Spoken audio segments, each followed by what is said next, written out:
There are some questions in this world that must remain unanswered. Did Hitler dictate to his secretary?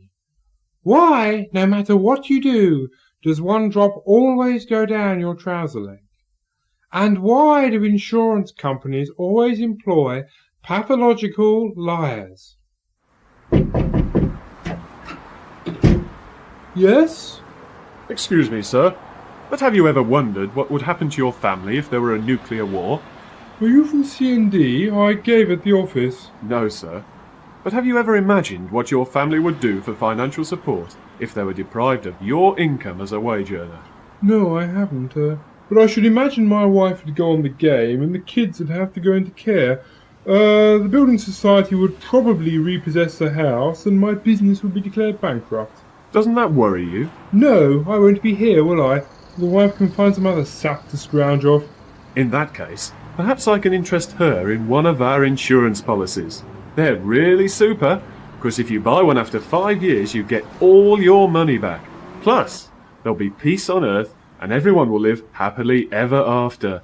The Americans and Russians will get rid of all their nuclear weapons, and we guarantee that there'll be no more famine in the Third World. Plus, you personally will get a tax-free lump sum of 85 million trillion pounds. Well, that doesn't sound too bad. I've got one question, though. Ask away, sir. Why's your nose suddenly got bigger? What? No, it hasn't. It's just the light here. Yes, it did. It got bigger then, when you told me about your policy. I'm sure it didn't, sir. Yes, it did.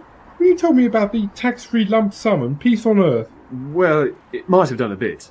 Anyway, this policy guarantees... What's so funny, sir? Life assurance is a very serious business. Sorry, but it's you. You're doing it wrong. What? You're doing it wrong. Look, I used to sell insurance before I went straight. When you give the client the spiel, you're supposed to keep your fingers crossed. Whatever for? Well, your nose won't grow then. Well, they never taught us that at Salesman School. Go on, you try it. Cross your fingers and lie to me. OK. Christians are forbidden to go to the lavatory during Lent. Hey, that's great. And I'll tell you something else. Have you ever seen one of these before? No. This is an amazing policy. Have you got a policy yourself? I wouldn't touch one of ours with a barge pole. Well, the ones we do are fantastic. For only £6 a week, you get a sum equivalent to the annual gross national product of West Germany when you retire. Plus, we guarantee to settle all the political problems of the Middle East within 6 months. Sounds great. I'll have one. I'm born every minute. Pardon? I said be with you in a minute. Just find a pen. Where do I sign? Oh boy, this is really my lucky day. Dear Mr. Government Insurance Ombudsman, I would like to complain about that last item. Insurance salesmen are not all crooks. Oh, and by the way, Hitler did dictate to his secretary. So a friend of mine told me, not that I personally was his secretary, you understand.